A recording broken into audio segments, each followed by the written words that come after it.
رہبانیت کے اندر آپ کو معلوم ہے کہ سیلف اینیہیلیشن، انگریزی الفاظ جو ہیں وہ زیادہ بعض لوگوں کے لیے واضح ہوں گے، نفس کشی، نفس کو کچل دینا، ختم کر دینا، مار دینا، یہ رہبانیت میں ہوتا ہے، اسلام میں نہیں۔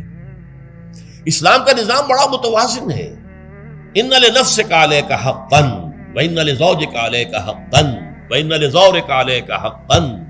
حضور نے فرمایا دیکھو تمہارے نفس کا بھی تم پر حق ہے، اسے مناسب حد تک آرام دینا بھی تمہارے ذمے ہے، اسے غذا بہم پہنچانا بھی تمہارے ذمے ہے۔ فرق صرف کیا ہے؟ حلال سے ہو، حرام سے نہ ہو۔ اس کی شہوت کو پورا کرنا بھی تمہارے ذمے ہے۔ فرق صرف کیا ہے؟ جائز راستے سے ہو، حرام سے نہ ہو۔ اس کا نام ضبط نفس ہے، سیلف اینیہیلیشن، نفس کو کچل دینا۔ یہ جو تپسیاں جو ہیں ہندو سادھو کرتے رہے ہیں، اور جو سب سے زیادہ معاملہ جو ہے وہ جو راہب ہوتے تھے حضرت مسیح علیہ السلام کے پیروکاروں میں، انہوں نے تاریخ کے اندر جو مثالیں دی ہیں اس کا جو ہے اندازہ کرنا مشکل ہو جاتا ہے کہ کس درجے وہ لوگ اپنے نفس کو کچل دیتے ہیں، جس کا قرآن مجید میں سورہ حدید میں ذکر بھی ہے۔ اکثر لوگ تو پابندی نہیں کر سکتے تھے، اپنے اوپر پابندیاں لگانے کے بعد غلط راستوں پر بھی چل پڑتے تھے، لیکن جو لوگ ان پابندیوں کو نبھاتے تھے وہ کس انتہا تک جاتے تھے۔ کبھی آپ جو ہے ہسٹری آف کرسچن موناسٹسزم پر جو تاریخ کی کتابیں لکھی گئی ان کو پڑھیں تو اندازہ ہو۔ مولانا مودودی نے تفہیم القرآن میں اس کا کچھ حوالے دیے ہیں، اور واقعہ یہ کہ رونگٹے کھڑے ہو جاتے ہیں انسان پر کہ اس درجے میں انہوں نے اپنے نفس کو کچلا۔ ہمارے صوفیہ کے ہاں بھی بعض ایسی روایات صحیح ہیں یا غلط ہے بیان کی جاتی ہیں، لیکن اسلام کا اصل معاملہ کیا ہے؟ توازن، اعتدال۔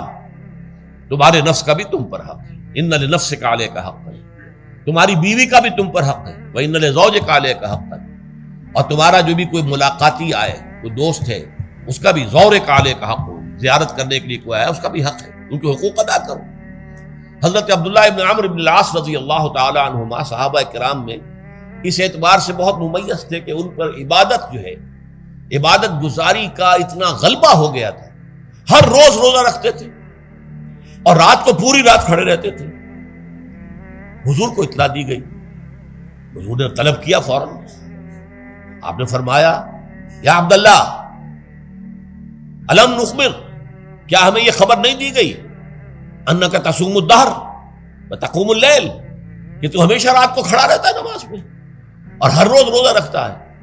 اب ظاہر بات ہے حضور کے حضور میں جھوٹ کیسے بولتے، ویسے بھی جھوٹ بولنے کا سوال نہیں صحابہ کے لیے، تو عرض کیا بلا یا رسول اللہ ایسی تو صحیح ہے۔ فرمایا لا تفعل، ہرگز ایسا مت کرو، فإن لنفسك عليك حقا وإن لزوجك عليك حقا وإن لزورك عليك حقا، تمہارے نفس کا بھی تم پر حق ہے، روزہ رکھو بھی اور افطار بھی کرو۔ بہترین روزہ جو ہے وہ حضرت داؤد علیہ السلام کا تھا، ایک دن روزہ رکھتے تھے، ایک دن افطار کرتے تھے۔ لیکن یہ ہے کہ آپ ہفتے میں 2 دن روزے حضور کے ہیں، سوموار کو اور جمعرات کو، مہینے میں 3 روزے یہ ہیں، اس میں گویا کہ سنت پر عمل بھی ہو جائے گا۔ لیکن یہ کہ ہمیشہ روزہ رکھنا، بلکہ یہاں تک کہا گیا ما صام من صام الدہر، جو ہمیشہ روزہ رکھتا ہے اس نے کوئی روزہ رکھا ہی نہیں۔ کیا مطلب؟